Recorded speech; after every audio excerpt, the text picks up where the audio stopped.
निज स्वरूप को परम रस जाओ मैं भरियो पार बंदो परमानंद में समय सार।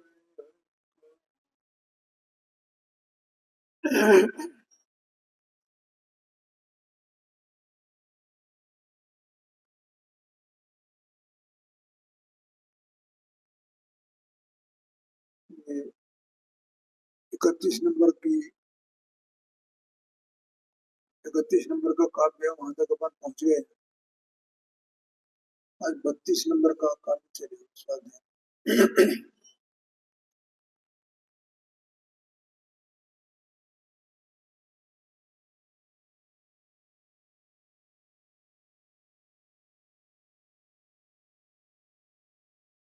इसको अपन पहले पाठ करते हैं इसका। भेद विज्ञान की प्राप्ति में धोबी के वस्त्र का दृष्टांत। जैसे को जन गयो धोबी सदन तिन पैरो पर है वस्त्र मेरो मान रहो धनी देख कहो भैया यह तो हमारो वस्त्र जीने पहचानती त्याग भाव नहीं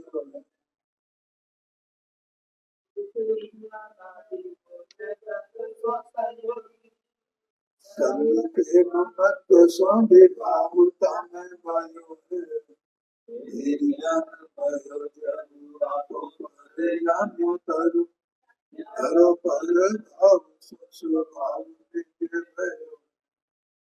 49-50 पेज। देखो ये दृष्टांत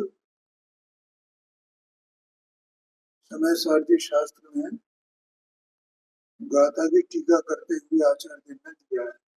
धोबी का दृष्टांत 36 नंबर का है या 34 नंबर की गाथा है, उसमें दृष्टांत आता है। यहाँ कह रहे हैं जैसे को जन गयो धोबी के सदन के, कोई व्यक्ति धोबी के घर गया और उसने दूसरे का वस्त्र अपना मान करके और पहन लिया। वहां चादर की बात कही है, ठीक है। ये हुआ एक बात, दूसरे का वस्त्र अपना मान करके पहन लिया उसने। ये 2 लाइनों का अर्थ हो गया। धनी देख कहो भैया यह तो हमारा वस्त्र, जो उसका मालिक था, स्वामी था उस वस्त्र का। कौन से वस्त्र का? जो दूसरे ने पहन रखा था। जो उसने देखा तो उसने कहा कि भैया ये तुम्हारा वस्त्र नहीं है, ये तो हमारा वस्त्र।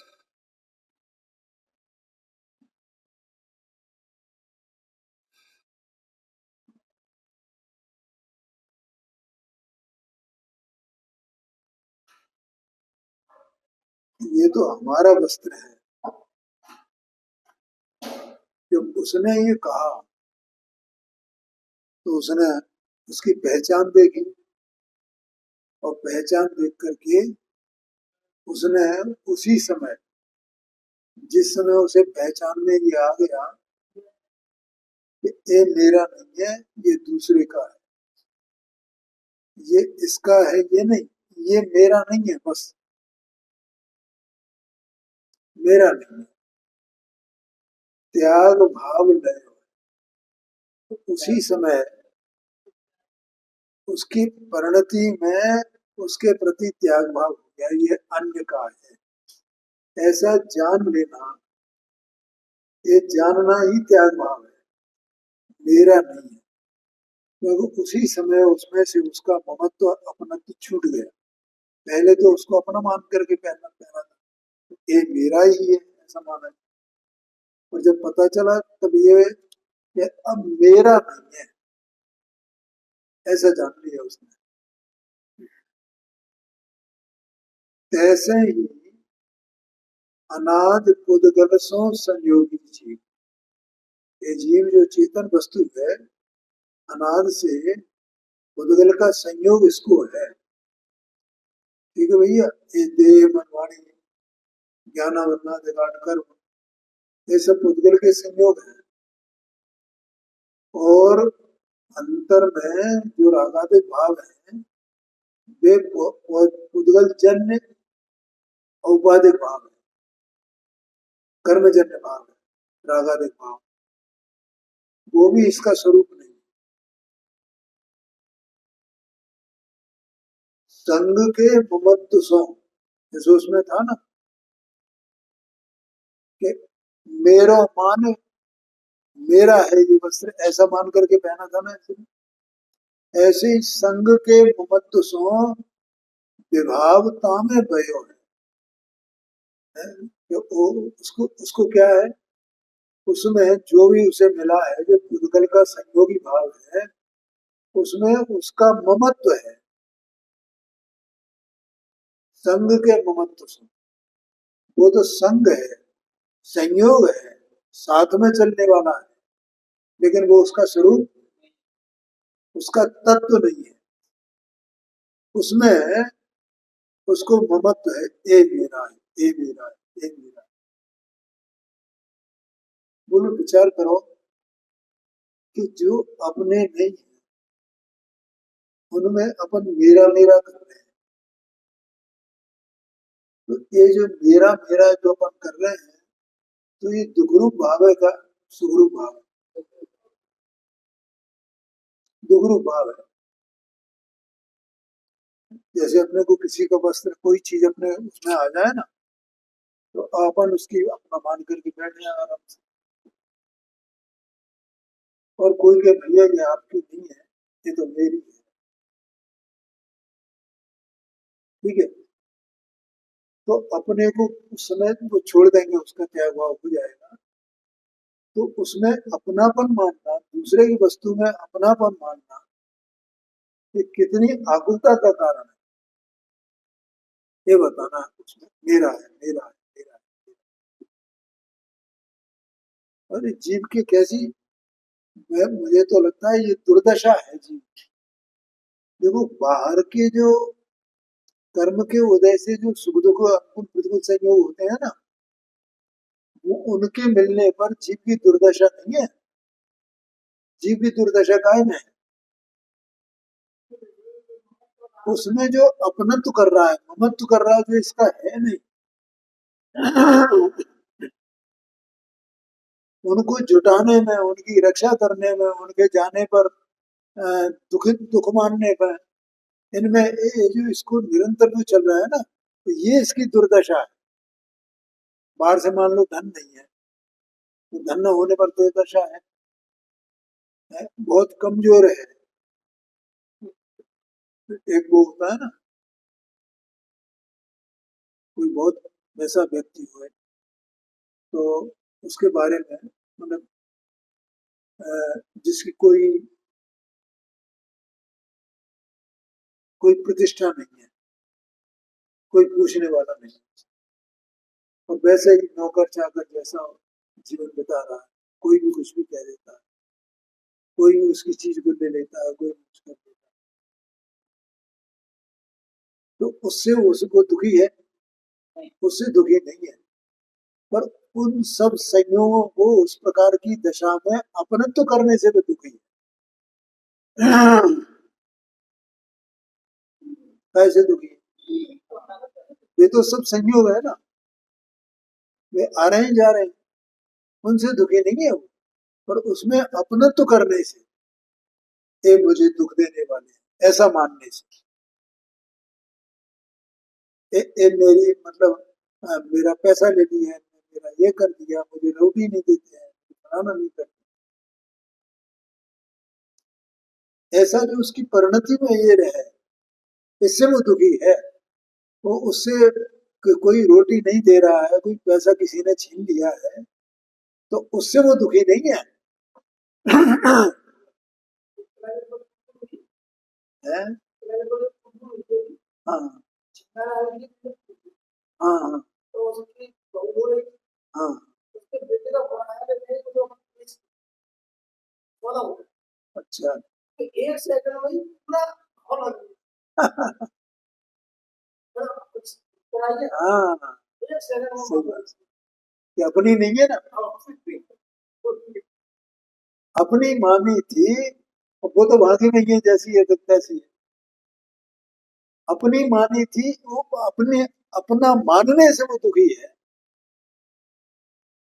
और जब ये लगा कि अपनी नहीं है तो सुखी हो गया, दुख दुख खत्म हो गई। तो ये जीव इसलिए दुखी है, संयोगों से किसी प्रकार की प्रतिकूलताएं उनसे दुखी नहीं है, और किन्हीं प्रकार की अनुकूलता उनसे सुखी नहीं है।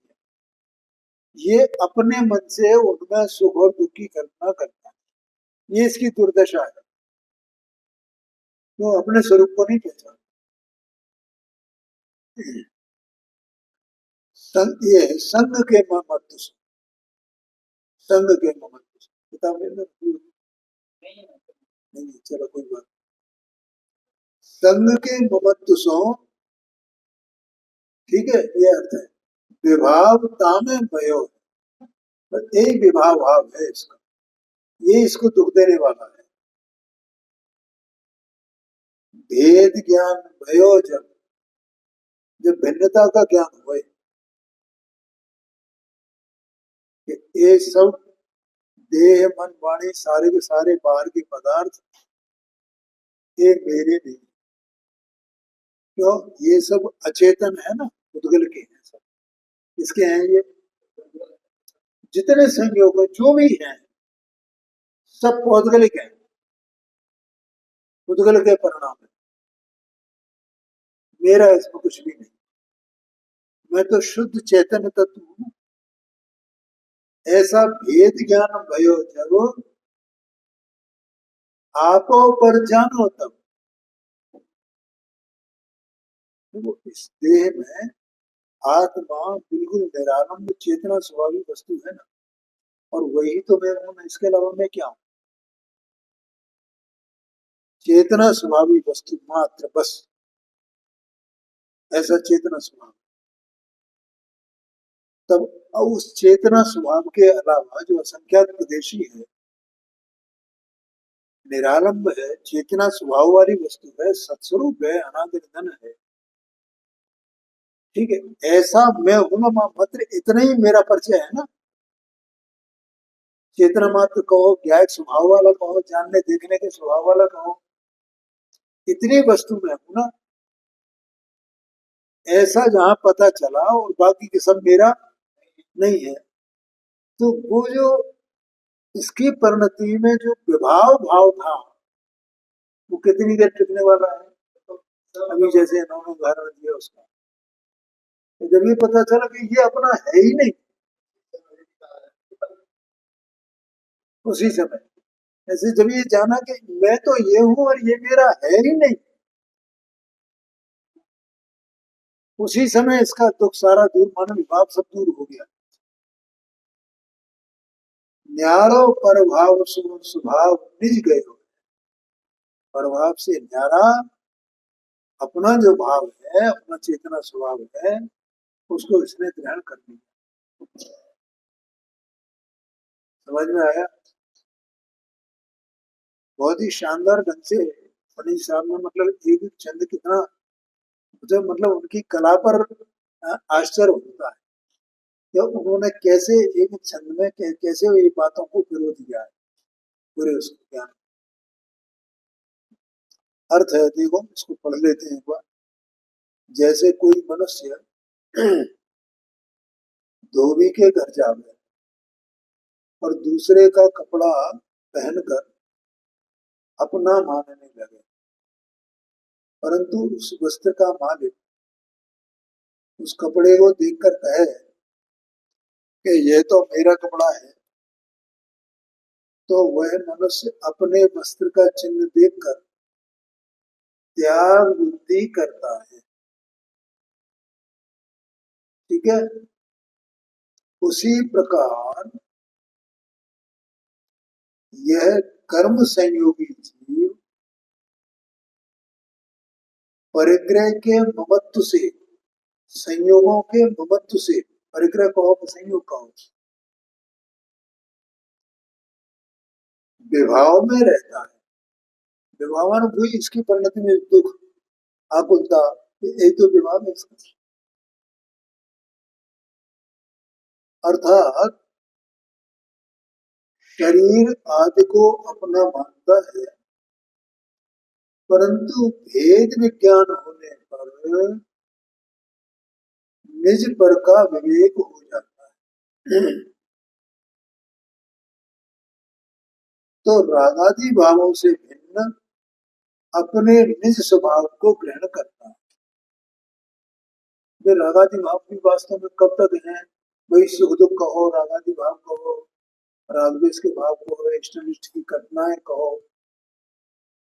समझे, करने भोगने के परिणाम कहो, ये सब एक ही बात है। ये कब तक है? जब तक पर को अपना माना है तब तक तो है, समझ गया ना। और जब पर को अपना मानना छोड़ दिया, अपने को, अपन कौन? चेतना स्वभाव, चेतना स्वभाव चेतना। तो फिर वे रागादि भी अपने नहीं रहे ना, तो वो शांति अंदर आ गई ना। ये तो मैं हूं, तो बस ऐसा उसमें अपनापन आते ही शांति है। परद्रव्य में से अपनापन छूटने पर, परद्रव्य को परपने जानने पर इसको तुरंत शांति मिलती है।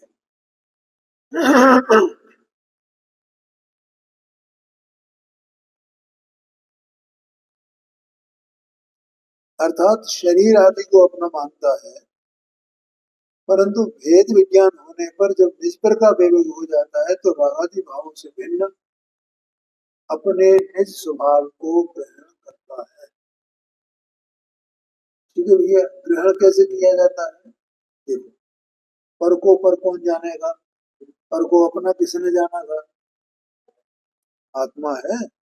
आत्मा का जो उपयोग है ना, उपयोग आत्मा का ही है ना। तो आत्मा ने ही तो पर को अपना जाना था। उपयोग कहोगे आत्मा कहो, और उसी उपयोग ने अपने को अपना जाना, उसको पर जाना। तो ये अपने को अपना जानना, ये अपना ग्रहण हो गया। ठीक है, ग्रहण बस। और पर को पर जाना, ये त्याग हो गया, और कुछ करना नहीं है।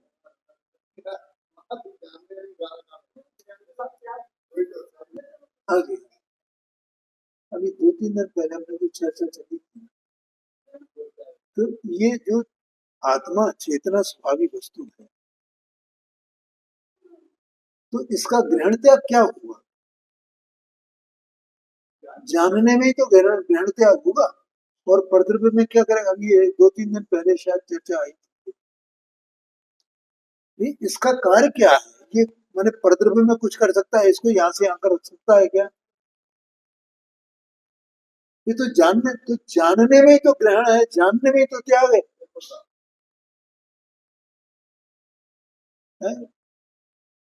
इसको त्याग दीजिए, ये मैंने त्याग दिया, ये त्याग दिया, तो ये कोई त्याग हुआ क्या? कि मैंने सब इतने परिग्रह, इतना त्याग दिया है, इतना त्याग दिया है, इतना त्याग दिया है।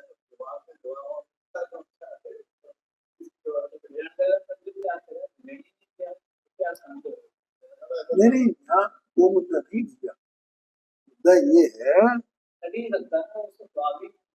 हाँ, कि आत्मा अपने भाव से अपना कार्य करेगा कि परद्रव्य का सहारा लेकर के अपना कार्य करेगा।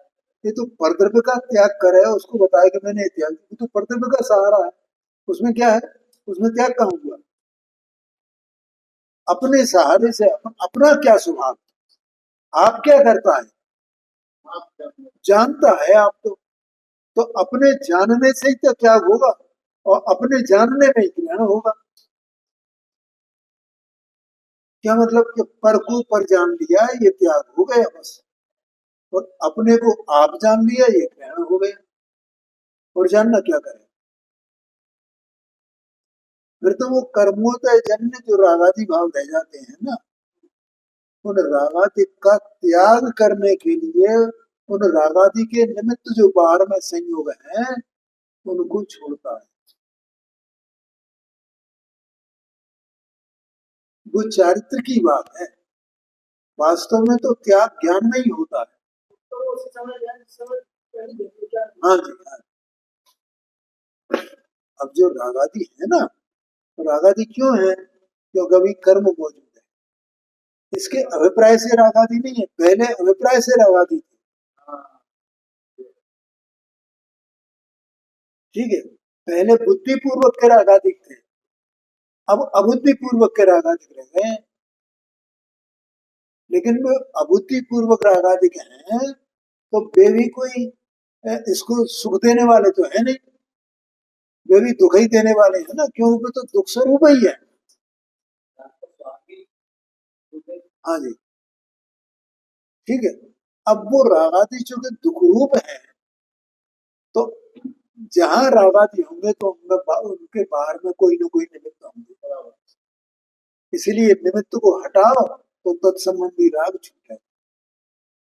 इसलिए उस राग से अपने को छुड़ाने के लिए, काय को? अपने को, राग से अपने को छुड़ाने के लिए, राग को छोड़ने के लिए नहीं, राग से अपने को छुड़ाने के लिए। और वो परद्रव्य का त्याग करता है, उससे राग छूट जाता है। समझ में आया ना? वास्तव में तो त्याग ज्ञान का काम है। अब देखो यहाँ पर कहते हैं निजात्मा का शुद्ध स्वरूप, ये भी इनका प्रसिद्ध छंद है, बहुत बार याद किया जाता है। कहे विचक्षण पुरुष सदा में एक हूँ, अपने रस से भरियो आपनी टेक हूँ। मोह कर्म मम नाहि नाहि भ्रम कूप है, शुद्ध चेतना सिंधु। क्या बात है, हमारा रूप क्या है? शुद्ध चेतना का समुद्र, शुद्ध चेतना घन है, ये हमारा स्वरूप है। कहे विचक्षण प्राण, यहाँ ज्ञानी पुरुष है। ज्ञानी पुरुष ऐसा कहता है कि मैं सदा अकेला हूँ, एक हूँ, अखंड वस्तु, निरालम, अपने में भरपूर, ऐसी वस्तु, एक हूँ, एक हूँ। ये तो दूसरा है ना, उसने पहचान कर ली है ना। तो मैं ये दो हूँ कि मैं एक ही हूँ? एक ही हूँ। देखो ये विशेष बात है, ये जो शरीर आदि और दूसरे संयोग हैं, वे सब अनेक द्रव्यात्मक पूतगल की पर्याय हैं। ठीक है, और इन सब के बीच में आत्मा स्वयं अनेक द्रव्यात्मक है या एक ही द्रव्यात्मक है? एक ही द्रव्यात्मक है वो आत्मा स्वयं, इसलिए मैं एक ही हूँ बस, ऐसा कहते हैं। सदा मैं एक हूँ, एक का मतलब अकेला हूँ, परिपूर्ण हूँ, निरालम, सब उसमें आ जाता है। अपने रस से भरियो, मैं कैसे भरा हुआ हूँ? हाँ, अपने ज्ञान रस से भरा हुआ, अपने ज्ञान रस से भरा हुआ, ज्ञान का घनपिंड है ये, और ज्ञान वो रस है, ऐसी उपमा दी है उसको, ज्ञान को। क्योंकि ज्ञान आनंद में है, निराकुल है। ज्ञान का स्वरूप कैसा है? देखो, निगोद से लेकर के और सिद्ध अवस्था के सब जीव, सब आत्मा है, और सब जानते हैं।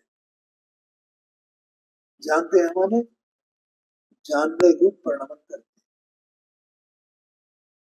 ठीक है, तो जानना इसका स्वभाव हुआ ना। लेकिन सब निगोद से लेकर के सिद्ध तक के सारे जीव राग नहीं करते, सारे के सारे जीव। कुछ जीव राग तो इस करते हैं, सारे के सारे तो नहीं करते। तो राग करना वो तो इसका स्वभाव नहीं हुआ ना, इससे सिद्ध हो गया ना।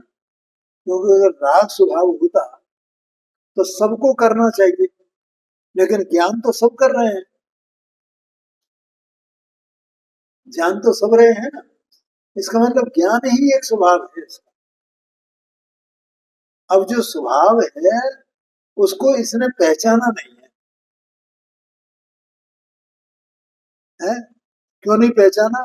क्योंकि जो अंदर में जो रागादिक भाव है, तो उन रागादि भावों के कारण से इसका जो ज्ञान का निराकुल स्वरूप है, ज्ञान का निराकुल स्वरूप है, जो ज्ञान रस है, ज्ञान का जो रस है वो दब गया है, उसका घात हुआ, वो प्रकट ही नहीं हो पाता। कोई भेद ज्ञानी पुरुष पर को अपना मानना छोड़ देता है, अपने को ही अपना जानता है, तब उसे ज्ञान की महिमा आती है। तब वो ये कहता है कि मैं तो अपने ज्ञान रस से भरा हुआ हूँ बस। इसलिए वो रस की इसको वो दी गई उपमा। आया समझ में? अपने रसों भरे आपने टेक हो। अब कहते हैं मोह कर्म मम नाय। जो मोहनी कर्म है वो मेरा नहीं, ना ही ब्रह्मकूप है और न मेरा मिथ्यात्व है। ब्रह्मकूप माने मिथ्यात्व, मिथ्यात्व है वो भी मेरा स्वरूप नहीं है। और मोह माने चारित्र मोह, वो भी मेरा स्वरूप नहीं है। चारित्र मोह के होने से क्या होता है? परिणति में रागादि भाव, अभी थोड़ी देर पहले बोला ना कि सम्यक ज्ञान सम्यक दर्शन होने पर रागादि भाव तो रहते हैं, लेकिन वे रागादि भाव अबुद्धि पूर्वक वाले हैं। अज्ञानी को बुद्धि पूर्वक होते हैं, ज्ञानी को अबुद्धि पूर्वक रहते हैं। तो वो तो कर्मोदय जन्य है, और वो मेरा स्वरूप नहीं है। इसका मतलब वो कर्म ममना है। और दर्शन मोहनी जन्य, वो मिथ्यात्व है, तो वो मिथ्यात्व भी मेरा नहीं। माने मिथ्यात्व मेरा स्वरूप नहीं है। इस कुछ को कुछ जानना मानना ऐसा मेरा स्वरूप नहीं है। मेरा स्वरूप तो जैसा वस्तु का स्वरूप है, सौर पर का वैसा जानना और वैसा श्रद्धान करना, ये मेरा स्वरूप है। शुद्ध चेतना सिंधु हमारा रूप है। तो तुम कौन हो कि अकेले शुद्ध चेतना स्वभावी वस्तु है? ऐसा कहते हैं। अर्थ है इसमें, ज्ञानी पुरुष ऐसा विचार करता है कि मैं सदैव अकेला हूं, अपने ज्ञान दर्शन रस से भरपूर, अपने ही आश्रय हूँ, आपने टेकू, ये है ना। मतलब मुझे मेरा ही आश्रय है, मुझे किसी पर का आश्रय नहीं है।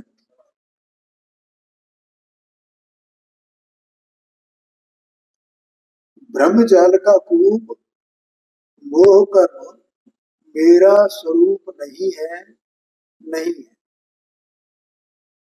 मेरा स्वरूप तो शुद्ध चैतन्य सिंधु है, माने उसका मैं सागर हूँ, समुद्र हूँ। ठीक है, ये तो उपमाएं हैं। कहीं कहते हैं ज्ञान धन है, चेतना धन है, आनंद धन है। कहीं कहते हैं उसका सागर है। हाँ जी, पिंड भी कहते हैं उसको। हाँ, क्योंकि देखो अनाद काल से ये है, वो अनंत काल तक ऐसा का ऐसा ही रहने वाला है। तो इसमें क्या हो रहा है? जानना जानना जानना जानना जानना, जानना इसका स्वभाव है ना। तो जैसे सागर का अंत नहीं है कहीं भी, अपन देखें समुद्र का अंत कहाँ मिलेगा, तो कहीं दिखाई देता नहीं। ऐसे आत्मा की चेतना स्वभाव का कहीं अंत दिखाई नहीं देता है, क्योंकि वो उस स्वरूप ही है, ऐसा कहते हैं।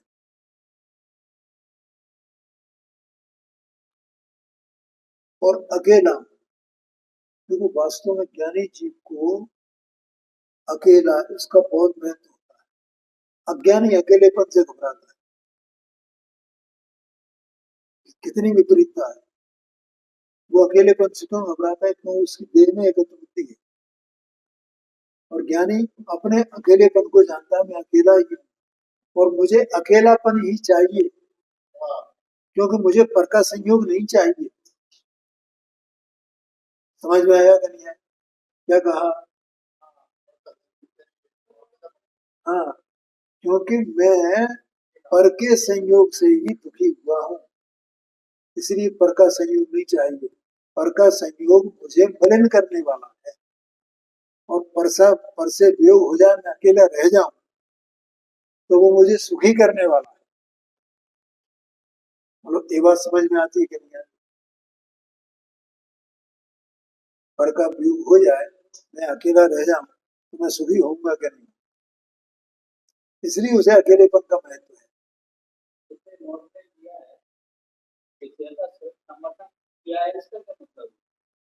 क्या?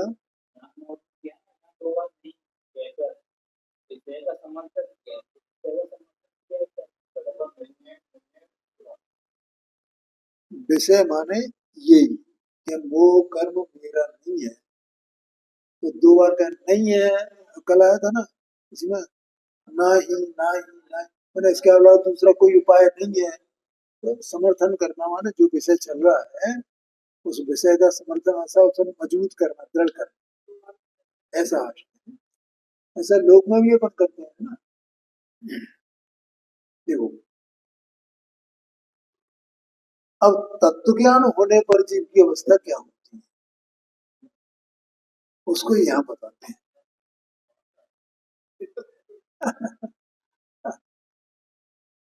जो जीव तत्व ज्ञानी है तो उसकी अवस्था कैसी होती है? देखो, एक अपन ने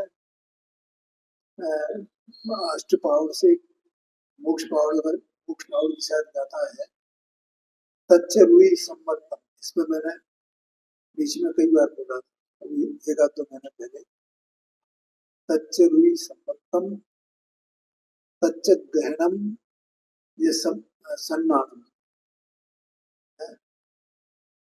और क्या मैंने, तत्व की रुचि वो सम्यक दर्शन। तो तत्व की रुचि माने क्या, ये मैंने बताया। जानने वाला कौन है? मैं स्वयं माने उपयोग। ठीक है। अब जैसे सुबह की जो चर्चा चल रही है, उपयोग, उपयोग है सो आत्मा नहीं है, आत्मा है सो उपयोग नहीं, और उपयोग है सो ही आत्मा है सो उपयोग है। ठीक है। अब वो उपयोग अपने को माने आत्मा को जानता है। जो उपयोग है सो ही तो आत्मा है ना। तो उपयोग में जब अपने स्वरूप को देखा, तब उसे पता चला कि मैं तो ये आत्मा ही हूं। ठीक है। तो वो उपयोग ने किसमें देखा? अपने स्वरूप में। देखने वाला उपयोग है। तो उपयोग ने अपनापन माने तत्पना, तत्पना किसमें देखा? अपने में देखा। तो तत्पना अपने में, इससे तत्व, जो मैं सो ये जो स्वभाव है, जो ये सो मैं। ठीक है। इसी का नाम तत्व रुचि है, इसका नाम सम्यक दर्शन है। ये मैंने अभी एक डेढ़ महीना हुआ होगा तो मैंने बताया। हाँ, इसका नाम इसलिए वो तत्व की रुचि, तत्व की रुचि ऐसा कहा जाए ना। तत्व रुचि वो है। हाँ, उपयोग और आत्मा दोनों एक ही हैं, अलग अलग नहीं है। जो उपयोग है ना, उस उपयोग में आत्मा का स्वभाव ही तो विराजमान है। तो उपयोग जब अंतर्मुख हुआ तो उसने यही पाया कि मैं तो यही हूँ, मैं तो यही हूँ, इसका नाम तत्व की रुचि है। हाँ जी, स्तोत्र नहीं, स्रोत, सोर्स, अंग्रेजी में उसे सोर्स कहते हैं और हिंदी में स्रोत कहते हैं। स्तोत्र अलग है, अलग शब्द है। स्तोत्र स्तुति से बना है और स्रोत, उसमें अंतर है। स्रोत में सा में रा बनेगा, जैसे कांग्रेस में गा में बनता है ना रा, लगता है, ऐसे स्रोत में सा में रा बनेगा। स्रो, ऊपर ओ की मात्रा लगा करके ता लगा दो बस, स्रोत। और स्तोत्र में आधा सा, फिर ता, फिर ओ की मात्रा, फिर त्रा, तब स्तोत्र बनेगा। बहुत लोगों को स्तोत्र और स्रोत इसका अंतर पता ही नहीं है, क्या स्तोत्र क्या होता है और स्रोत क्या होता है।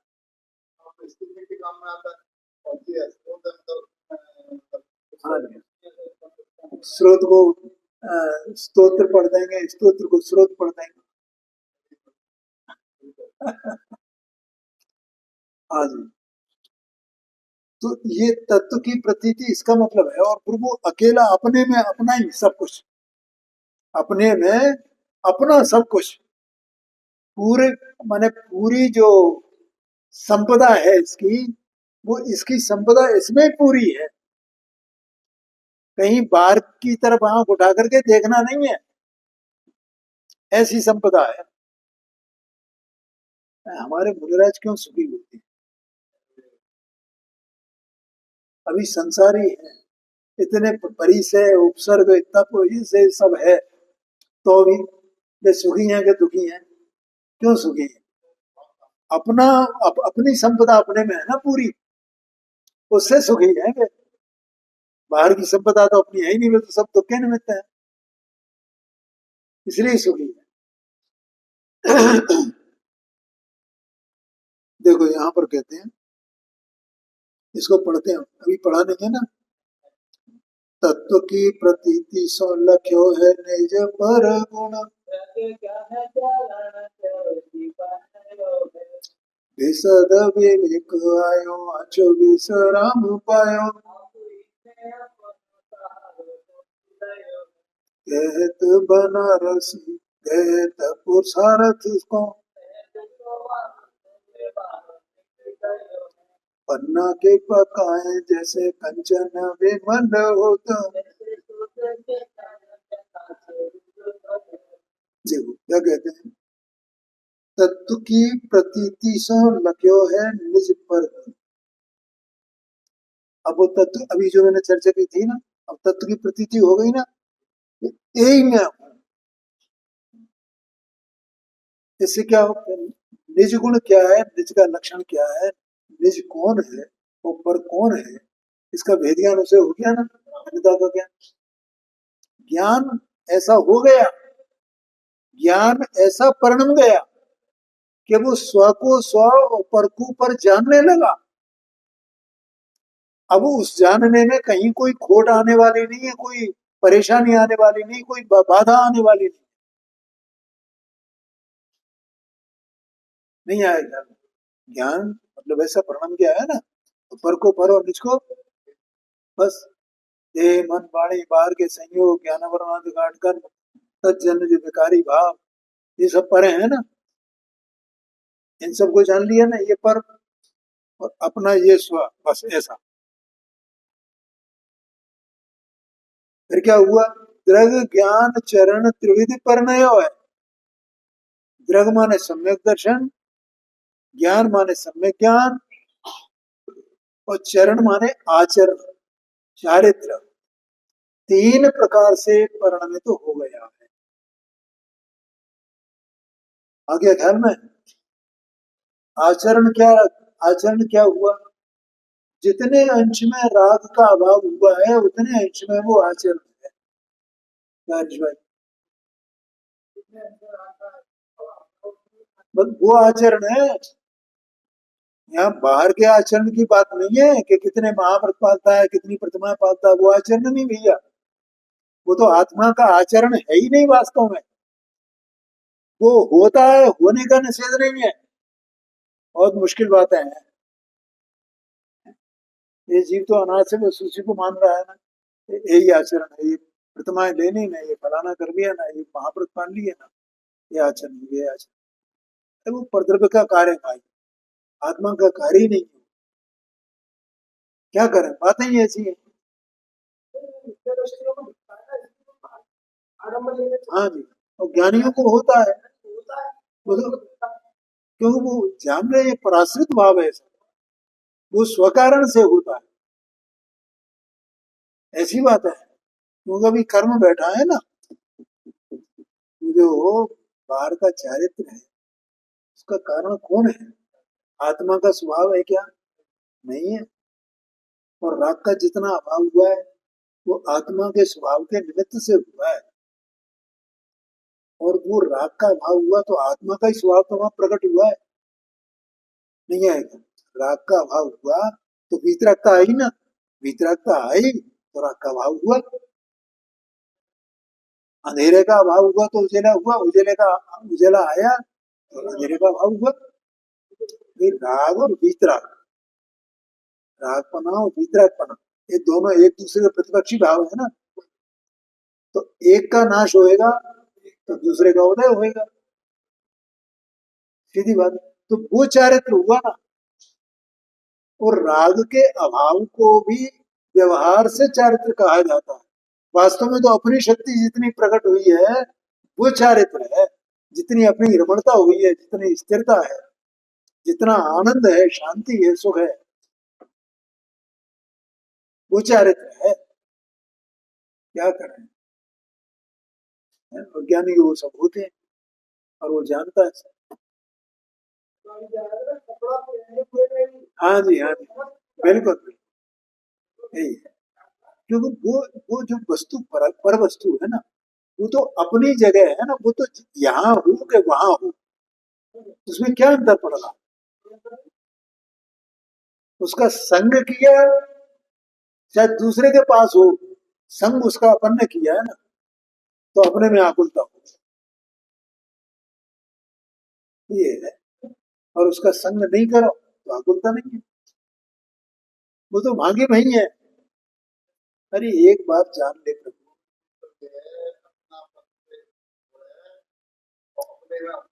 बस बस, पर में अपनेपन से दुख है तो अपने में अपनेपन से सुख, सीधी सीधी बात है।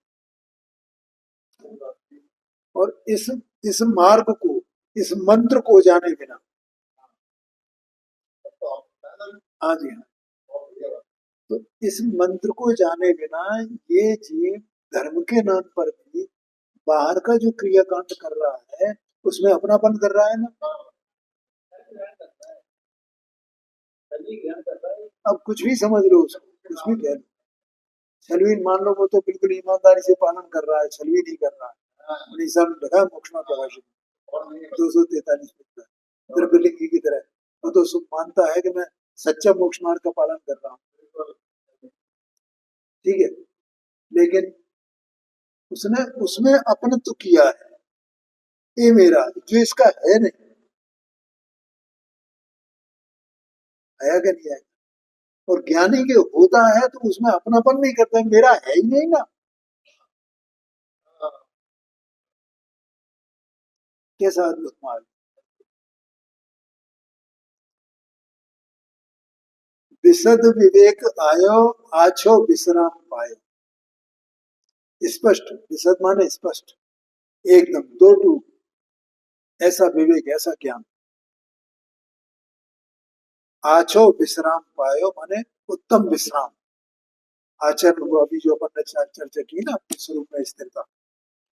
आप ही में आपनो सहारो शोध लयो, मैंने खोज लिया है कि मुझ, मेरा सहारा मुझ में ही है, बाहर में कुछ नहीं, एक परमाणु मात्र में भी मेरा कुछ नहीं है। कहत बनारसी गहत पुरुषार्थ को, सहज स्वभाव सो विभाव मिट गयो। जैसे ही उसने पुरुषार्थ किया, बनारसी दास जी कहते हैं, गहत पुरुषार्थ को माने पुरुषार्थ को ग्रहण करते ही, और पुरुषार्थ तो यही है ना, सम्यक दर्शन ज्ञान चारित्र को प्राप्त करना, यथा योग्य भूमिका अनुसार यही पुरुषार्थ है, और इसी पे आरूढ़ हो जाना, इसी का अभ्यास करना निरंतर, ये पुरुषार्थ को ग्रहण करना है। कहत पुरुषार्थ हो सहज स्वभाव सो विभाव, अभी तो बोला था। हाँ, जितना जितना इसका स्वरूप में स्थिरता होती है, उतना उतना राग विभाव अपने आप मिटता है। पन्ना के पकाए जैसे कंचन विमल हो, तैसे शुद्ध चेतन प्रकाश रूप भयो। पन्ना कहते हैं, ये सोना होता है ना, सोना तो अशुद्ध सोना हो, तो वो क्या करते हैं, पहले उसको पतला कर लेते हैं, पत, पतरे से बना लेते हैं उसको, और पतरे बना करके फिर उसको वो रसायन में पकाया जाता है, नमक वगैरह डाल करके, या वो नौसादन वगैरह क्या होता है, नमक और नौसादन से उसे अग्नि, नौसादर नमक, इनके बीच में उसको पकाया जाता है। उसके पकाने से क्या होता है, वो जो अशुद्धता है वो सब निकल जाती है, और वो सोना, कंचन माने सोना, वो शुद्ध हो जाता है, ऐसा कहते हैं। तो ऐसे ही यहाँ पर ये जो आत्मा है, इस प्रकार से तत्व की प्रीति से शुरू किया था, और वो मोक्ष मार्ग में पहुंच गया, और धीरे धीरे धीरे धीरे वो अपने अंदर में परिपूर्णता को प्राप्त कर लेता है, और जो अशुद्धता है वो सब निकल जाती है। ऐसा आशय, आगे चर्चा कल करें।